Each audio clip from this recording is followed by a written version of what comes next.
नमस्कार। प्रस्तुत है आचार्य चतुरसेन शास्त्री जी के द्वारा लिखा हुआ उपन्यास सोमनाथ का 34वां भाग। अध्याय पाटन से प्रस्थान। वसंत की मनोरम ऋतु गुजरात पर छाई।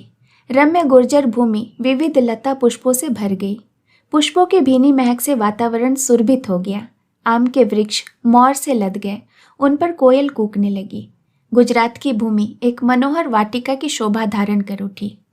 सघन वनस्थली में गिरिशृंग से निकलती हुई स्वच्छ जल की पहाड़ियां, नदियां और निर्झर टेढ़ी सीधी भूमि पर सर्पाकार बहते अति शोभायमान प्रतीत होने लगे। विविध रंगों के पक्षियों के चहकने से ध्वनित सी गुर्जर भूमि स्वर्ग की सुषमा दिखाने लगी। गत विपत्ति को भूलकर लोग विविध रंग के वस्त्राभूषण धारण कर फाग का आनंद लेने लगे। अन्निहल पट्टन के दरबारगढ़ में सुल्तान महमूद नित्य साय प्रातः 2 दरबार करने लगा। दरबार में छोटे बड़े राव रंक प्रत्येक को आने की छूट थी। दरबार में महमूद स्वर्ण सिंहासन पर तड़क भड़क से अपने वजीरों और विद्वानों से घिरा हुआ बैठता और विविध रास रंग और राजकाज की बात चलाता। चैत और वैशाख बीत गया। एक दिन महमूद के दरबार में चर्चा चली। प्रसिद्ध विद्वान अलबरूनी ने कहा, खुदाबंद, यह मुल्क गुजरात तो बहिष्ट सा लगता है। वह हिंद का बाग मशहूर है। गुजरात में कच्चा सोना उगता है, ऐसा लोग यहाँ कहते हैं। यहाँ के लोग खुशहाल और बुद्धिमान हैं। वे बड़े ठाठ और मौज शौक से रहते हैं। यह एक अजब बात है कि खुदा ने मूर्ति पूजक काफिरों को एक ऐसा सरसब्ज और इरहेज मुल्क दिया है। क्यों न इसे इस्लामी सल्तनत का पाये तख्त बनाया जाए। वजीर अब्दुल हसन ने कहा, यही क्यों? क्या हुजूर ने गोलकुंडा की बाबत नहीं सुना, जिसे जवाहरात भरा मुल्क कहते हैं, जहाँ की जमीन में कंकड़ पत्थर की जगह हीरे भरे हुए हैं। गोलकुंडा में मीलों की लंबाई तक हीरों की खानें फैली हुई हैं। जमीन के पेट में इस कदर जवाहरात भरा है कि एक पीढ़ी में भी निकाला नहीं जा सकता। अलबरूनी ने कहा, फिर सिंघल द्वीप है जो वहां से कुछ ही फासले पर है और उस पर बआसानी दखल किया जा सकता है, जहाँ के दरिया में दुनिया भर से अच्छे अच्छे और बेशुमार मोती निकलते हैं। महमूद ने अपने विद्वान मंत्रियों से यह वार्तालाप सुनकर मन में अनेक बातों का विचार किया। उसके मुंह में लालच का पानी भर आया। अलबरूनी ने सुल्तान का रुख देखकर फिर कहा, अगर गुजरात को पाए तख्त बनाकर एक जहाजी काफिला किसी बहादुर जानिसार के मातहित सिंहगल भेज दिया जाए, साथ ही गोलकुंडा पर फौज कसा जाए, तो हुजूर दुनिया के सबसे बड़े बादशाहों के रुतबे तक पहुंच सकते हैं। साथ ही अनगिनत दीनदारों का भला भी हो सकता है। इसके अलावा मुल्क से कुफ्र दूर होकर दीने इलाही का ज़ुहूर होगा। वजीर ने कहा, खुदावंद, इस मुल्क में वक्त पर बरसात होती है, वक्त पर धान पकता है। गर्मी में ज़्यादा गर्मी नहीं, सर्दी में ज़्यादा सर्दी नहीं। मनपसंद मेवा, फल और तरकारियाँ उगती हैं। दुनिया में ऐसा मुल्क और कौन सा है? परंतु महमूद के सेनापति इस राय के विरोधी थे। वे राजनीति की गंभीरता से अज्ञान थे। वे सिपाहियों की बेचैनी से भी परिचित थे। वे अपने बाल बच्चों से दूर विदेश में आकर अब घर लौटने को उत्सुक हो रहे थे। उन्होंने कहा, शाहे वक्त, आलिमों की राय के बीच सिपाही का बोलना मुनासिब नहीं, मगर हुजूर, अपने मुल्क को सूना छोड़कर दौलत के लालच में परदेश में घुस जाना खतरे से खाली नहीं। मुल्क में अपनी सल्तनत है, अपना अमल है, वहाँ अपना काबिला है, बिरादरी है। उनसे दूर रहकर दुश्मनों के इस मुल्क में, जहाँ कदम कदम पर रुकावटें हैं, फंसना गुलाम को ठीक नहीं जचता। हुजूर गोलकुंडा या सिंघल पर फौज कसी करें तो बिना शक और शुबह यह तय है कि एक बड़ा हथियारबंद जहाज की सिरबंदी करने में हुजूर का सारा खजाना खत्म हो जाएगा। हुजूर को यह भी नहीं भूलना चाहिए कि अजमेर और सोमनाथ की जंग में हमारे काफ़ी सिपाही मारे गए और सिपाही इतने दिन घर से दूर रहने से बेदिल और उतावले हो रहे हैं। हम न उन्हें तस्कीन दे सकते हैं, न उसकी कमी को पूरी कर सकते हैं। उधर दुश्मन चारों ओर से पेशबंदियां कर रहे हैं। हुजूर यह न समझे कि भीमदेव चुप बैठा हुआ है। वह तमाम मुल्क में जंग की आग सुलगा रहा है और सब राजाओं को इकट्ठा कर रहा है ताकि हमारी वापसी की राह रोक ली जाए और हमें घेर कर जेर कर दिया जाए। ऐसी हालात में आप इन दुश्मनों से बेखबर होकर नई फौज कसी करें, खुदा न खास्ता हमें नाकामयाबी हो, तो जो नाम जो शहरत हमने पाई है वो सब धूल में मिल जाएगी। साथ ही अपने मुल्क में हम में से एक भी आदमी जिंदा भी नहीं लौटने पाएगा। इसलिए खुदाबंद, मेरी अरज तो यह है कि जितना जल्द मुमकिन हो हमें सब सोना, हीरा, मोती, जर जवाहरात लेकर अपने मुल्क को लौट चलना चाहिए। अपने बहादुर सिपह सालार की यह कीमती सलाह सुनकर सुल्तान सोच में पड़ गया। फतेह मोहम्मद के अकस्मात गायब हो जाने और मसूद के रहस्यपूर्ण ढंग से मारे जाने का चित्र उसकी आंखों में घूम गया। दिन बीतते गए और चतुर्मास आ लगा। किसान खेत जोतने लगे, परंतु आषाढ़ श्रावण का मास सूखा गया। एक बूंद भी जल नहीं गिरा। लोग घबरा गए। दुष्काल की छाया उनके मुख पर स्पष्ट होने लगी। अन्न महंगा हो गया, गरीब भूखों मरने लगे। श्रीमंतों ने सदाव्रत खोल दिए, परंतु एक मास बाद तो दुष्काल चारों ओर मुंह फाड़कर मनुष्यों का ग्रास करने लगा।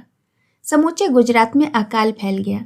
सुल्तान ने अपनी फौज के लिए बहुत सा अन्न अपने कब्जे में कर लिया। देखते ही देखते हजारों ही मनुष्य अन्न अन्न कर कर के मरने लगे। गांव देहात में लूट खसोट मच गई। लोग खाद्य अखाद्य सब खा खाकर पटपटाकर मरने लगे। बालक भूख के मारे माता पिता के सामने रोते रोते बेहोश होकर मर गए। बहुत माता पिता पत्थर का कलेजा करके अपने बच्चों को असहाय छोड़कर भाग गए। वर्षा के लिए विविध उपाय काम में लाए जाने लगे। शिव मंदिरों में धूमधाम से घंटा बजाकर आराधना प्रारंभ हो गई। ब्राह्मण भोज होने लगे। जगह जगह कीर्तन किए जाने लगे। ब्राह्मणों ने यज्ञ, अनुष्ठान, व्रत, उपवास किए, पर वर्षा नहीं होनी थी सो न हुई। श्रावण की भांति भाद्रपद भी सूखा गया। जंगल की घास भी सूख गई। भक्ष अभक्ष खाने से नगर गांव में हैजा फट निकला। लोग पटापट मरने लगे। हैजे की छूत महमूद की सेना में भी पहुंची। सैकड़ों सैनिक नित्य मरने लगे। सेना में घबराहट और विद्रोह के चिन्ह फैल गए।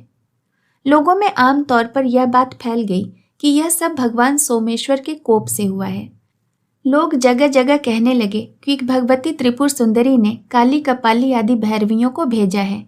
वे नर रक्त से खप्पर भर भर कर भगवती त्रिपुर सुंदरी को तथा नर मुंडमाल भगवान सोमेश्वर को अर्पण कर रही हैं। काली कपाली और जोगनियों के कोप की शांति के भी अनेक उपाय किए जाने लगे। घर घर खीर वाकड़ा के नैवेद्य होने लगे। द्वारों पर नीम के पत्ते के तोरण बांधे जाने लगे। देव मंदिरों में धूप दीप होम हवन होने लगे। नगर के चारों ओर दूध की धार बहा दी गई, परंतु महामारी का विकराल रूप तो और भी विकराल होता गया। नगर के भंगियों ने भंगी टोले में महाकाली को प्रसन्न करने के लिए अलग टोटका किया। एक काला कुत्ता मारकर भौहरा में लटका दिया गया। फिर सब लोग नंग धड़ंग होकर शराब पीकर नाचने गाने लगे। भूपा लोग सिंदूर माथे पर लपेटकर मंत्र पाठ करके उड़द बिखेरने लगे। धूम धड़ाके की भी खूब भरमार हुई, परंतु महामारी ने सबसे अधिक भंगियों को ही समेटा। उन्होंने उड़द का पुतला मंत्रपूत करके दुर्लभ सोमेश्वर में डाल दिया था। इससे हजारों लोग बद्ध होकर लाठियां ले लेकर भंगियों पर कहर बरसाने लगे।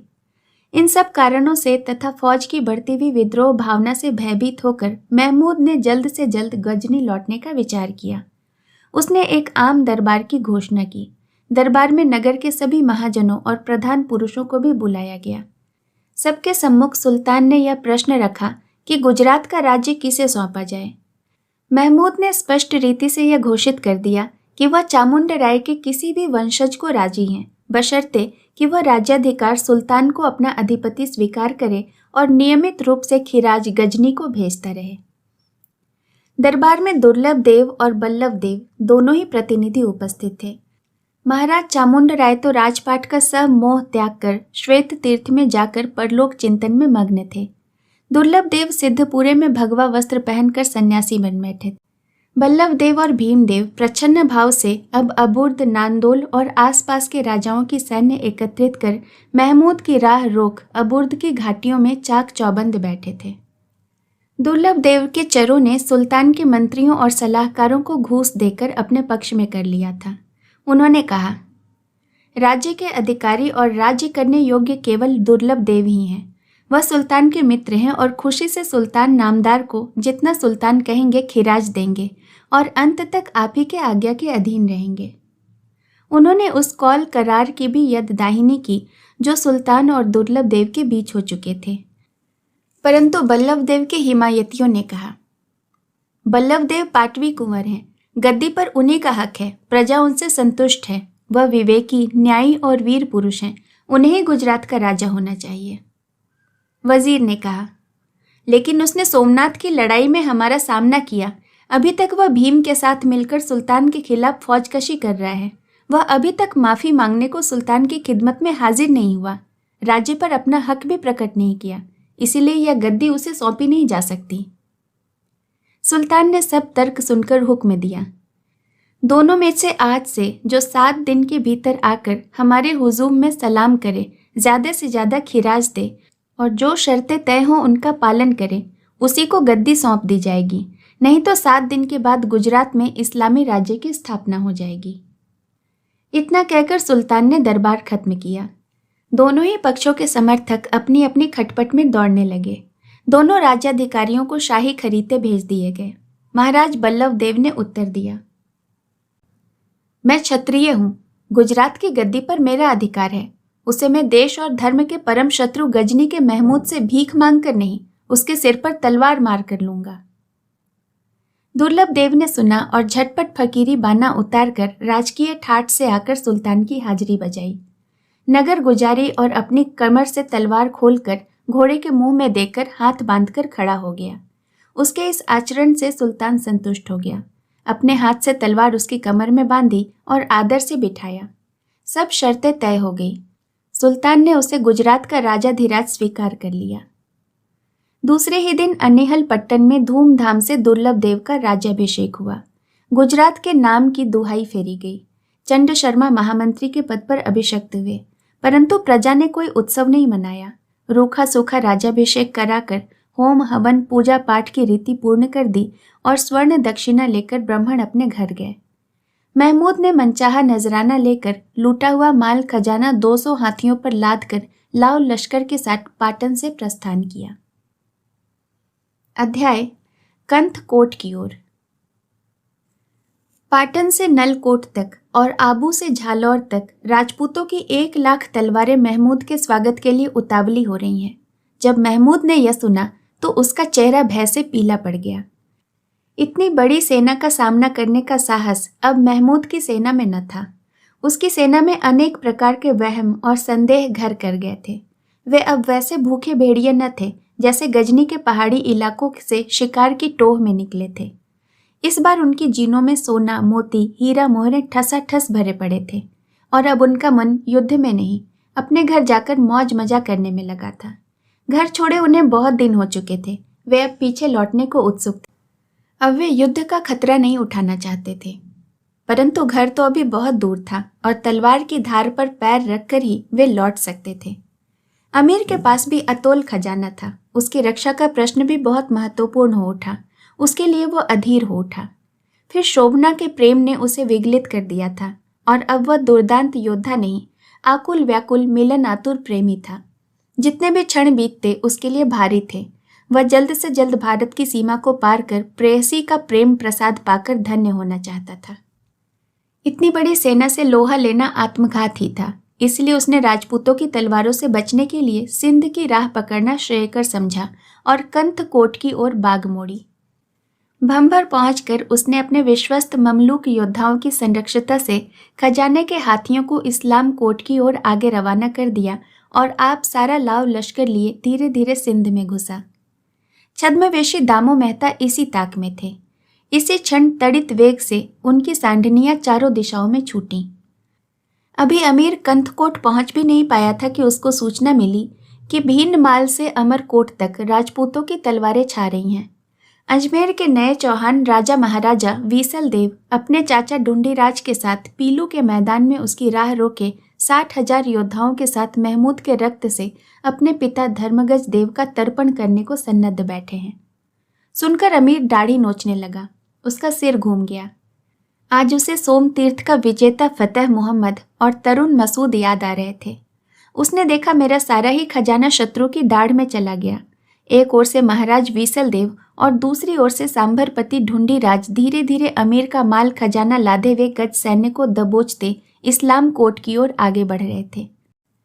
इस प्रकार अमीर और उसके खजाने के बीच एक दीवार खड़ी हो गई थी। इसी समय उसे यह दुखद समाचार भी मिला कि महाराज भीमदेव अमीर की पीठ पर दबाव डालते हुए भीममाल से आगे बढ़ रहे हैं।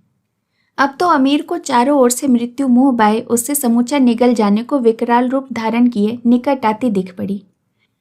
अब यही नहीं कि इतने यत्न से लूटा हुआ उसका सारा माल छिन्न भिन्न हो जाने का भय था, उसका तो सर्वनाश समुपस्थित था। वह पागलों की भांति अपने खेमे में बिफरे बाघ की भांति घूम रहा था। उसके वजीर सेनापति सब निरुपाय थे। अब उसके सामने एक ही राह थी, वह कच्चे के अगम महारण में घुसने का जोखिम उठाए। परंतु इस अगम रण को वह पार कैसे करेगा? उसके पास साधन कहाँ है? ऊंट कहाँ है? पानी कहाँ है? पथ प्रदर्शक कहाँ है? वो किसका विश्वास करे, किसका आसरा करे, कहाँ जाए? आज तो खुदा के बंदे महमूद को खुदा भी राह नहीं दिखा रहा था। उसके सेनापतियों ने लड़ने से साफ इनकार कर दिया था। निरुपाय अपने सब धन रत्न से निराश होकर वह पीछे भंबर की ओर मुड़ा। कच्छ के महारण में घुसने को छोड़कर उसका किसी तरह निस्तार न था। बाग मोड़ने के समय उसने शोभना से कहलाया, खुदा का बंदा महमूद दौराने गर्दिश में है, वो आपको आज़ाद करता है, आप जहाँ जी चाहें चली जाएं। अब्बास अपने 500 सवारों के साथ आपकी रकाब के साथ है। परंतु शोभना ने जवाब दिया, यह रिहाई नहीं, बेबसी है, मैं मंजूर नहीं कर सकती। आपकी इस मुसीबत में मेरा भी हिस्सा है। अमीर नामजार जब अपने उजूर और रुतबे पर हों और इस बंदनी को रिहाई देना चाहें तो उस समय देखा जाएगा।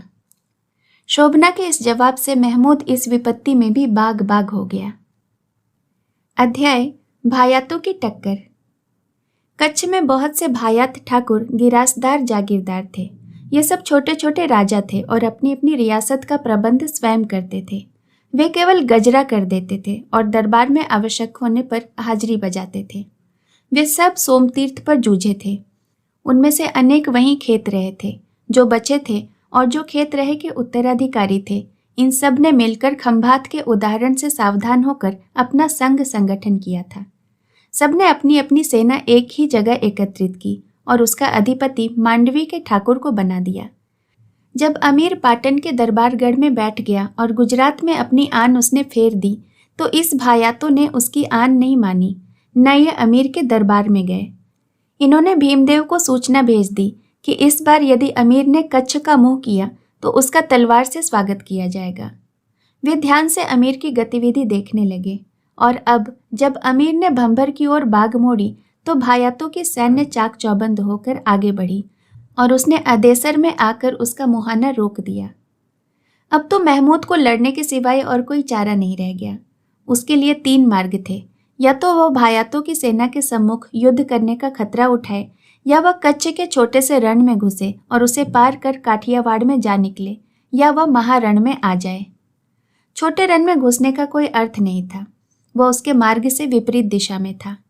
महारण के विकराल गाल में जाने के अतिरिक्त उसे कोई दूसरी राह न थी, परंतु भायातों की तलवारों का उल्लंघन किए बिना वह इधर नहीं बढ़ सकता था।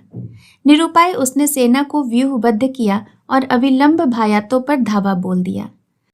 उसने अपने 3000 मार वाले धनुर्धर और इतने ही बलूची घुड़सवार को दाएं बाएं आक्रमण करने की आज्ञा दी तथा 10,000 पदातिकों को उसने सम्मुख मार करने को अग्रसर किया। पर इस बार भाग्य उसके साथ नहीं था। भायातों ने लड़ते लड़ते और बिखरते हुए पीछे हटना प्रारंभ किया। अमीर ने इस कौशल पर ध्यान नहीं दिया, वो झटपट युद्ध का परिणाम देखना चाहता था। उसके बलूची सवार भायाती सैन्य को दबाते ही चले गए। दाहिनी ओर का मोर्चा हटते हटते मीलों तक पहाड़ी उपत्यकाओं में फैल गया और वहां अब 2-2, 4-4 योद्धा छिटपुट युद्ध कर रहे थे। वे परस्पर संबंधित न रहे।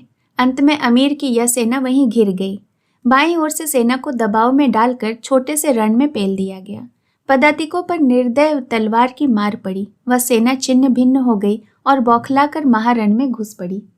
सेना की यह दुर्दशा देखकर अमीर ने शोभना देवी को 2000 सुरक्षित सवारों की रक्षा में खादर की ओर बढ़ जाने की आज्ञा देकर शेष समूची सेना को लेकर भायातों पर धसारा किया। परंतु शीघ्र ही उसे अपनी इस जल्दीबाजी का परिणाम भी दिख गया। अवसर पाकर बगल के पहाड़ी प्रदेशों से निकल कर ठाकुरों ने अमीर की पीठ पर मार करनी प्रारंभ कर दी। यह एक अनोखा और बेतुका युद्ध हो रहा था। सम्मुख सेना बिना लड़े भिड़े ही भाग रही थी और अमीर उसे अपनी झोंक में खदेड़े लिए जा रहा था। परंतु न जाने कहाँ से अनगिनत योद्धा छोटे छोटे काठियावाड़ी घोड़ों पर निकल कर अमीर की पीठ पर घाव कर रहे थे। इस प्रकार से भायातों की सैन्य उसे अंजौर से धकेलती चली गई। यहाँ उसकी सेना अनेक दलों में बिखर गई और घिर गई। अब अंजौर में स्थित नई सेना ने धसारा करके चारों ओर अमीर की सेना को घेर कर समेटना प्रारंभ कर दिया। साक्षात यम की दाढ़ में जाने की अपेक्षा अमीर ने शौर्य दिखाकर जूझकर मरना ठीक समझा। उसने अपने साहसी योद्धाओं को ललकारा, परंतु परिणाम यही हुआ कि केवल 1000 सवारों के दल के साथ वह भायातों की सैन्य पंक्ति को भेद कर तीर की भांति मांडवी तक चला गया। अब यह निश्चय ही पथभ्रष्ट था, अपनी राह से सैकड़ों कोस दूर, अपनी सेना से दूर और अपने मंतव्य गंतव्य से दूर। अब उसके बचने की एक ही आशा थी कि कोई छोटा मोटा किला दुर्ग उसके हाथ लग जाए तो वो उसमें पनाह ले और फिर अपनी बिखरी हुई सेना का संगठन करे। मांडवी पर उसने दृष्टि डाली, पर मांडवी सर करना उसके बूते की बात नहीं थी। उसके साथ केवल 1000 योद्धा थे। उसने निरुपाय होकर मुंद्रा की राह पर अश्व छोड़ा। आशा और निराशा के बीच उसका हृदय झूल रहा था। उसने सुना था कि मुंद्रा में ठाकुर नहीं है, महाजनों की पंचायती राज्य है। वहां का किला समुद्र तट पर खूब दृढ़ है। इसी से वो तेजी के साथ मुंद्रा की ओर चला। शेष कहानी अगले भाग में। कहानी सुनने के लिए आपका बहुत बहुत धन्यवाद।